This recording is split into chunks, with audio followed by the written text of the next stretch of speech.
पाठ 23। कैदियों को छुटकारा और अंधों को दृष्टि। सबकी दृष्टि जेम्स पर थी। उन्होंने सोचा कि वह कुछ कहेगा, परंतु जेम्स ने कोई प्रतिक्रिया नहीं दी। जूता का फीता बांधने के लिए झुकते हुए उसने अपनी आंखों में आए आंसुओं को पोंछ डाला और बाहर की ओर चलने लगा। शरीर में कुछ असहजता सी लग रही है। मन में व्याप्त दुख के कारण ऐसा लग रहा होगा। ऐसा लग रहा है जैसे शरीर में दर्द हो रहा है। बार बार आंखों में आने वाले आंसुओं को पोंछते हुए लंबे लंबे डग भरता हुआ वह अपने क्वार्टर पर पहुंचा। किसी तरह दरवाजा खोलकर वह बिस्तर पर गिर गया। जूता उतारकर कोने की ओर फेंक दिया। उसे लगा मानो उसकी जीभ तालू से चिपक गई हो। काश कि उसके पास कोई होता, उसने हार्दिक रूप से चाहा। हे प्रभु, मैंने ऐसा कुछ तो नहीं कहा जो मुझे नहीं कहना चाहिए था। मैंने केवल वही बातें कही है जो आपकी आत्मा ने कहने के लिए कहा। उसने अस्पष्ट शब्दों में प्रभु से कहा। शरीर कमजोर पड़ रहा है। पता नहीं कितनी देर लेटा रहा। टप टप टप कोई भीतर आ रहा है। कौन है? मैं कहाँ हूँ? सिर पर कपड़ा डाले गंभीर चेहरों के साथ बहुत सारे लोग चारों तरफ बैठे हैं। सभी की दृष्टि दरवाजे की ओर है। कौन आ रहा है? एक रूपवान युवक, तेजोमय चेहरा, आंखों में तरस और करुणा भरी हुई है, होठों पर मंद मंद मुस्कान। कौन है वह? जेम्स को कुछ समझ नहीं आ रहा है। वह युवक चलते चलते उसके पास आ रहा है, सामने रखे पुलपिट की ओर। वह देखो, सेवक बड़े आदर भाव के साथ अपने दोनों हाथों में एक चमड़े का स्क्रॉल लेकर उसके पास आ रहा है। झुककर नमस्कार का जवाब देते हुए वह उस स्क्रॉल को अपने हाथों में ले रहा है। प्रभु का आत्मा मुझ पर है, इसलिए कि उसने कंगालों को सुसमाचार सुनाने के लिए मेरा अभिषेक किया है, और मुझे इसलिए भेजा है कि बंधुओं को छुटकारे का और अंधों को दृष्टि पाने का सुसमाचार प्रचार करूं, और कुचले हुओं को छुड़ाऊं, और प्रभु के प्रसन्न रहने के वर्ष का प्रचार करूं। स्पष्ट शब्दों में पढ़कर उसने स्क्रॉल वापस सेवक के हाथ में दे दी और बैठ गया। निशब्द भाव से वह सामने बैठे लोगों को देख रहा है। तब वह उनसे कहने लगा, आज ही यह लेख तुम्हारे सामने पूरा हुआ है। चारों ओर बैठे लोगों ने उसे सराहा। उन्होंने आपस में एक दूसरे को देखा। उनके प्रसन्नचित चेहरों से लग रहा था कि वचन इन्हें पसंद आ गया है, किंतु वह कहता जा रहा है, दरिद्र कौन है जो भोजन के लिए भीख मांगते हैं, या वे जो लोग परमेश्वर के शुद्ध और मिलावट रहित वचन के भूखे और प्यासे हैं। बंधुए कौन हैं? वे जो बंदीगृह में जंजीरों से जकड़े हुए हैं, या तुम्हारे द्वारा दिए जाने वाले गलत उपदेशों में बंधन में पड़ गए हैं। अंधे कौन हैं? क्या वे जिनकी आंखें नहीं हैं, या तो जो जानबूझकर परमेश्वर के सत्य के प्रति अपनी आंखें बंद किए हुए हैं। जेम्स ने जल्द ही उस आवाज को पहचान लिया। इस तेजोमय व्यक्ति को मैं जानता हूँ, मैं इससे परिचित हूँ। लूका रचित सुसमाचार 4 अध्याय में इस मनुष्य के पुत्र का वर्णन है, प्रभु यीशु मसीह। मुझे उसे निकट से देखना है। जेम्स ने सामने की ओर जाने का प्रयास किया, किंतु लोगों में हलचल मच चुकी थी। क्रोध से भरकर उन्होंने उसे घेर लिया है। जेम्स ने देखा कि उसके चारों ओर के भीड़ उसे बाहर की ओर ढकेल रही है। ऐसा मत करो, वह इस आराधनालय का स्वामी है।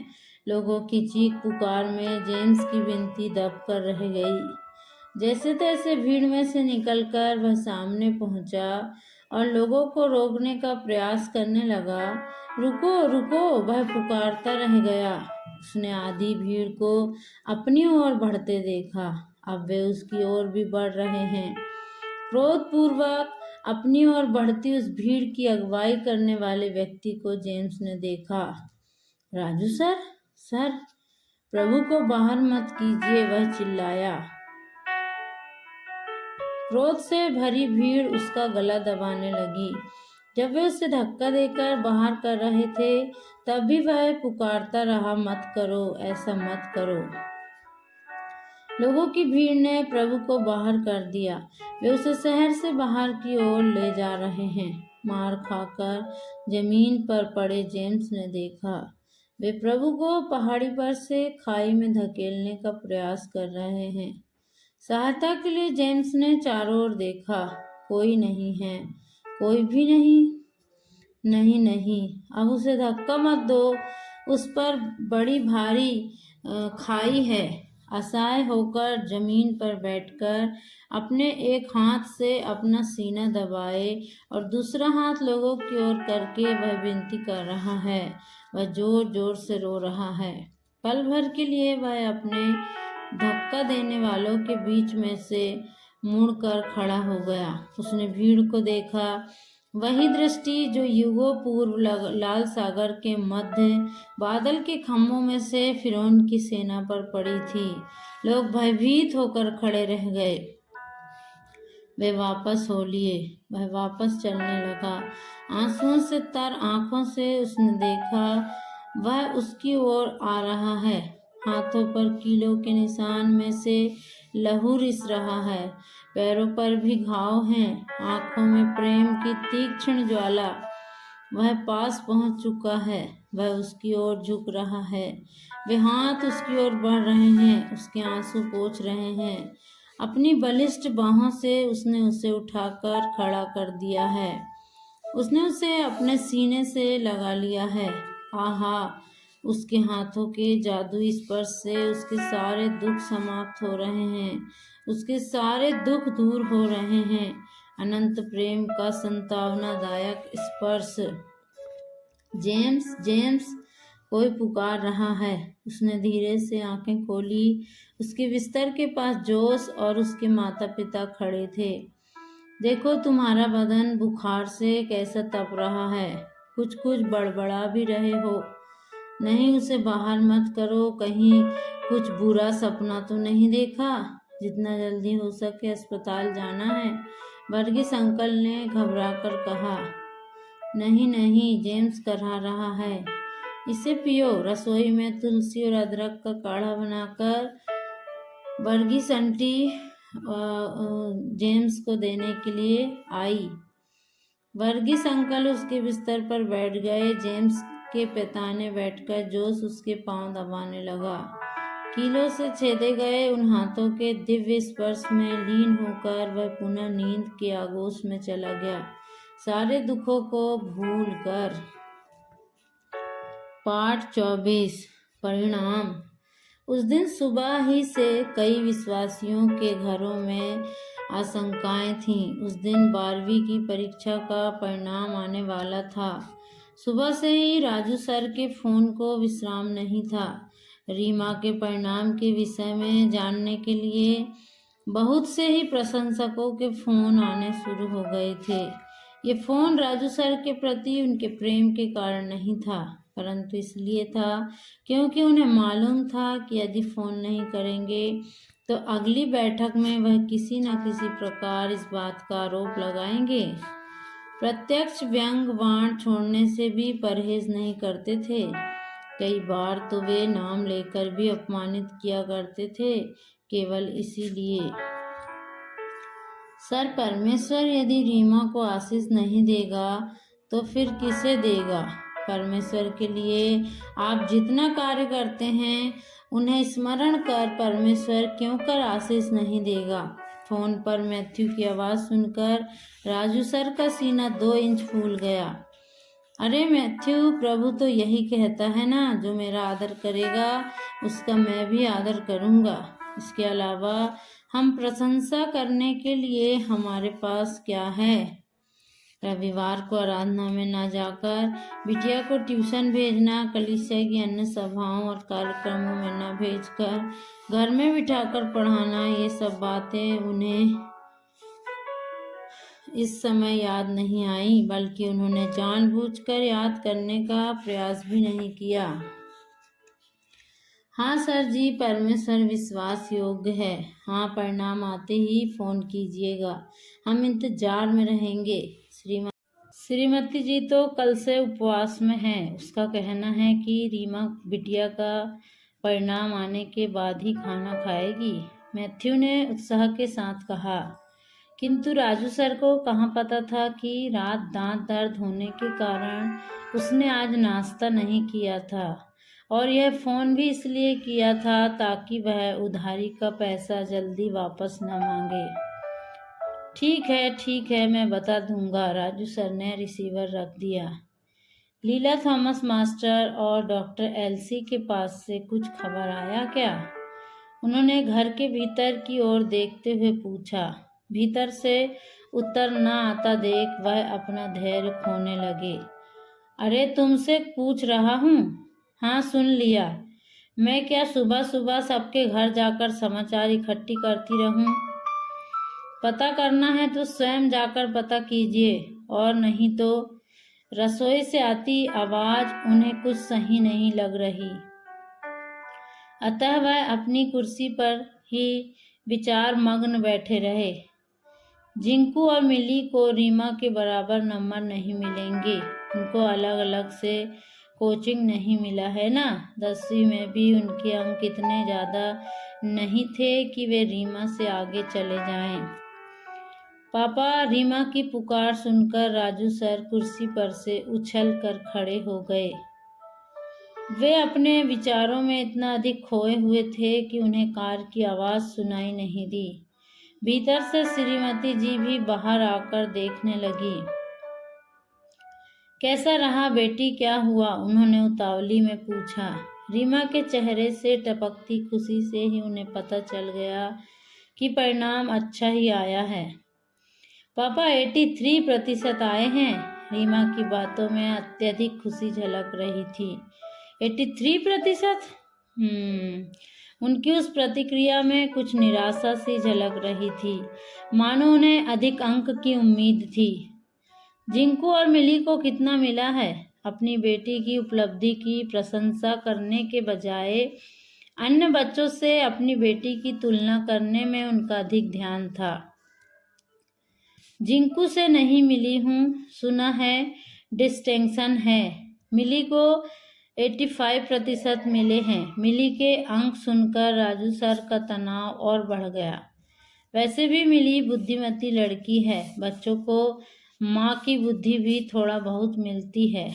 श्रीमती जी की ओर देखकर कटाक्ष करते हुए उन्होंने अपना दुख हल्का किया, किंतु अपने परिचितों को फोन करने की आपदाही में श्रीमती जी ने उनके कटाक्ष पर ध्यान नहीं दिया। राजू सर की किस्मत अच्छी थी। कुछ भी हो, परमेश्वर को धन्यवाद। राजू सर ने ऐसे धन्यवाद दिया मानो एहसान कर रहे हैं, वरना कहीं परमेश्वर बुरा ना मान जाए। पापा, जोश का क्या हुआ? कुछ पता नहीं चला। डिस्टिंक्शन जरूर मिला होगा। राजू सर ने बेटी की बातों पर विशेष ध्यान नहीं दिया। 10वीं में अच्छे अंक होने से क्या फायदा? वह लड़का तो पिछले 2 साल से यूथ कैंप, रिट्रीट आदि के पीछे दौड़ रहा था। उसे पढ़ने के लिए कहाँ समय मिला होगा? ऐसा लग रहा है जैसे उसे भूत ने पकड़ रखा है। स्टडी लीव में, और यहाँ तक कि परीक्षा के ठीक पहले भी वह कुष्ठ रोगियों के अस्पताल में दवाई और चावल इत्यादि पहुँचाने के लिए गया हुआ था। कुछ समाज सेवी निकले हैं। इन सबको जेम्स ने ही बिगाड़ा है। साल भर घूमते रहने के बाद अंत में रोने से क्या फायदा? हो सकता है फर्स्ट डिवीजन आ जाए, पास तो हो जाएगा। राजू सर ने मन में हिसाब लगाया। बिटिया, पास्टर को फोन करके परिणाम के बारे में बता दो, नहीं तो वह शिकायत करेंगे। अपने विचारों पर कुछ देर के लिए ब्रेक लगाते हुए उन्होंने कहा। राजू सर को यूथ कैंप और रिट्रीट जैसी बातों से चिढ़ है। उनका कहना है कि इन सब से केवल आत्मिक उन्नति ही होती है। अब उन्हें ऐसी सभाओं से 36 का आंकड़ा रहता है जिसमें आशीषों की नीलामी और इसके बदले में लोगों की ओर से मिलने वाली तालियां नहीं होती हैं। पापा, क्या आपको जोश का परिणाम पता चला? फोन पर पास्टर से बात करते हुए रीमा ने पिताजी से पूछा। कितना है? फर्स्ट क्लास है? उत्सुकता पूर्वक उन्होंने पूछा। First class? बहुत अच्छे अंक आए हैं, 97%। न केवल यह बल्कि विद्यालय में सबसे अधिक अंक जोश को मिला है। रीमा ने आश्चर्यपूर्वक कहना जारी रखा।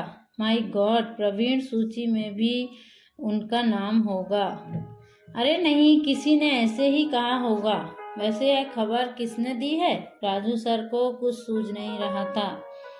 यह लड़का जो मौके बेमौके पर वचन से मारा करता था, जो मेरे संदेश का विरोध करता था, जेम्स के इस शिष्य को इतना अधिक अंक कैसे आया?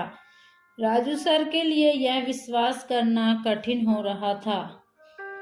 नहीं नहीं, यूं ही नहीं कह रही हूँ पापा, यह बात पास्टर ने कही है। उन्होंने कहा कि जोश विद्यालय से सीधे उन्हीं के पास गया था। क्या आपको पास्टर से बात करना है? रीमा ने फोन उनकी तरफ बढ़ाया। नहीं। राजू सर का चेहरा सफेद पड़ गया था, मानो किसी ने सारा रक्त निचोड़ लिया हो। माथे पर आए पसीने को पोंछते हुए वह कुर्सी पर पसर गए। बाइबल कहती है कि मैं इस प्रकार उनका आदर करूंगा जैसे एक पिता अपने उस बेटे का करता है जो उसकी सेवा टहल करता है। रीमा अपने आप में बुदबुदाते हुए भीतर चली गई। उसकी बातों को अनसुना कर राजू सर अपनी आराम कुर्सी पर ही लेटे रहे। जोश बेटा, तुम बाहर जाकर देखो, अति भोर को आंगन से घर के भीतर आते हुए वर्गीस अंकल ने जोश को जगाते हुए कहा। इतनी सुबह पिताजी क्या देखने के लिए मुझे जगा रहे हैं? यह सोचते हुए वह चादर हटाकर बिस्तर से उठ खड़ा हुआ। क्या हुआ पिताजी? तुम आकर तो देखो सही। जोश का इंतजार न करके वर्गीस अंकल पुनः घर से बाहर निकल गए। पीछे पीछे जोश भी बाहर आया। माँ पिताजी दोनों आंगन में नारियल के पेड़ से टिकाकर खड़े किए गए साइकिल को छू छू कर देख रहे थे। यह क्या माँ, क्या आप साइकिल पहली बार देख रहे हैं? जोश ने मुस्कुराते हुए पूछा।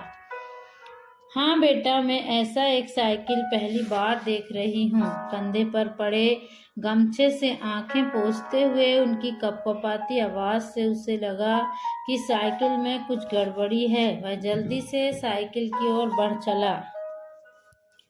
एक नया हीरो साइकिल, गहरे हरे रंग के चमकीली रेखाएं, मनमोहक हैंडल, हेडलाइट के सामने एक पीला कागज लटका हुआ है, उस पर कुछ लिखा भी है। जोश निकट जाकर उस कागज को पढ़ने लगा। जोश, यह तुम्हारे लिए एक ऐसे व्यक्ति का सप्रेम भेंट है जो परमेश्वर के लिए किए गए तुम्हारे परिश्रमों का सम्मान करता है। तुम्हारी इस विजय के लिए शुभकामनाएं। जोश चकरा गया। वाह, यह मेरे लिए है? स्तुति हो परमेश्वर, आपकी स्तुति हो। पिताजी, यह किसने लाया? कागज पर किसी का नाम नहीं लिखा है। नहीं मालूम बेटा, जब मैं सुबह गाय दूहने के लिए आया तो यह इस प्रकार यहाँ पेड़ के पास रखा था। वर्गीस अंकल सोचने लगे। पिछले साल जोश को साइकिल खरीद कर देने का वायदा किया था पर नहीं दे सका, किंतु अब देखो उसके पसंद की कंपनी का और पसंदीदा रंग का साइकिल। आनंद और परमेश्वर के प्रति धन्यवाद से उनका हृदय भर गया। जोश उलट पुलट कर साइकिल देख रहा है। उसने मन में सोचा, कौन लाया होगा? जेम्स भैया बाहर गांव गए हैं। फिर कौन? वह हर मुमकिन लोगों के विषय में सोचने लगा। कुछ समझ में नहीं आया। वह धीमे से उस साइकिल के पास घुटनों पर खड़ा हो गया। हाथों को साइकिल की सीट पर रखकर सिर झुकाया। फिर धीमी आवाज में कहा, हे प्रभु, मुझे जो भी दान मिलता है उन सब का स्रोत आप ही हैं। मैं इसे आपको समर्पित करता हूँ ताकि आपके लिए अधिक दौड़ सकूं। नारियल के पेड़ के नीचे ओस से भींगी जमीन पर उसकी आंखों से 2 बूंद आंसू टपक पड़े। यह स्वामी के प्रति उसकी कृतज्ञता का सूचक था। Praise the Lord. प्रभु आप सबको आशीष दे।